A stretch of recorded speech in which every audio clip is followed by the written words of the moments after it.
ከሄርሜላ ጋር ነው መኖር የምፈልገው መቀጠል የምፈልገው ከሷ ጋር ነው እና አብዛኛውም ሰው ይሄንን ነገር አልተረዳም ነበር በተደጋጋሚ በቪዲዮም በምንም እየተናገርኩኝ ነው ያለው ስለዚህ እኔ እንደተረዱ የምፈልገው ነገር ምንድነው ከሩታ ጋር ልጄን በጋራ ሆኜ በርቀት ለማሳደግ ብቻ ነው አላማዬ ውሳኔም ደግሞ ይሄ ነው እንጂ ነገ ምን ይመጣል ሄርሜላ አይምሮስ ምን ይገባል ይሄ ልጅ ምን እያደረገ ነው አሁን ምሳሌ ነገ ካንተ ጋር ኖራለሁ ብላ ያሰበች ነው አይደል ሄርሜላ ስለዚህ አንተ ይሄንን ነገር ስታደርግ ሄርሜላ ሐሳቤ ውስጥ ብዙ ነገር ይመላለስባታል ተረዳኸኝ አይደለም አንተም ደግሞ አሁን እንግዲያው ከነገርከኝ አንፃር ነው እንጂ አንተም አሁን ሩታ ቤት ስትሄድ በነገር በመንም እንግዲያው ኤፍሬም በእንደዚህ አይነት መንገድ እንዳትሄዱ ብዬው ነበረ እውነታውን እስክናገኝ ድረስ እሱ ላይ መፍረዱ ይቆየንና ማን ሄርሜላን ጠርቶ ወደዛ ቤት እንዳመጣት እሱ ነው እውነታውን እስክትነግርህ ድረስ አሁን ኤፍሬም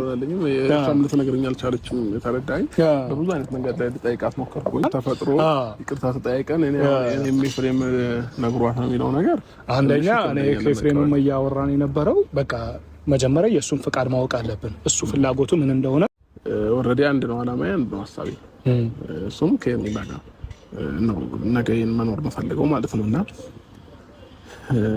አንዳንድ ሰዎች ዝም ብለው ተስፋ እያደረጉ ነው ያሉት ያ ነገር ደግሞ ትክክል ነው ብዬ አላስብም እንደኔ ማለት ነው አዎ ምክንያቱም አሁን እኛም ብቻ ሳንሆን አሁን ለኔም ላይምሮ ጥያቄ ፈጥሮብኛል ብያለሁ ግን አንዳንድ ቤተሰቦች በራሱ ከሩታ ጋር ይኖራል የሚል ተስፋ ማለት ይሄ የማይሆን ነገር ነው ለምን ምናልባት አንዳንድ ሰዎች ተስፋ መቁረጥ እንዳቃታቸው አላውቅም ለምን ነገሩን እንትን ማለት እንዳልፈለጉ አላውቅም ብቻ አንዳንዴ እንዴት ነው መቀበል ማትፈልገው ነገር አለ አይደል መቀበል አሁን አብዛኛው ሰው ይሄ ከሩታ ጋር መለያየትን መቀበል አልቻለም ለከነ ለዛም ይመስላል ነው ኮን ገብቷል አይደለም ኤፍሬም ራሱ በቃ ነገር ይበላሽብሃል ተረዳኝ አይደለም አሁን እነሱ ስለጠሩኝ ስላልጠሩኝ ሳይሆን እኛውም ሰው የሆነ ችግር ደርሶበት ድረስልኝ ቢለኝ ለምን አንድ ቀን አብሬ ያሳለፍኩ እሱ አይሆንም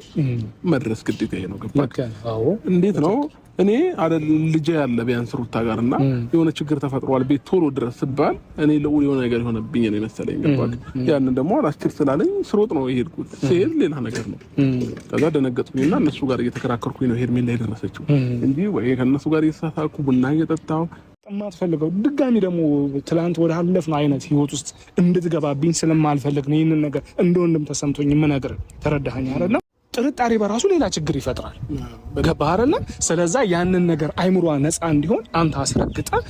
በቃ መኖርን የምትፈልገውን በቃ ከሷ ጋር መቀጠል እንደምትፈልግ አስረግጠ ልትነግራት ይገባል ነው ማለት እንደ ታላቅ ነው ይሄንን የምነግር ችግር የለውም ያለውን ነገር እኔ አሁን ሄርሜላን አላገኘኋትም ስልክ ማላነሳችልኝም በደንብ ባካል ያለውን ነገር በደንብ አወራታለሁ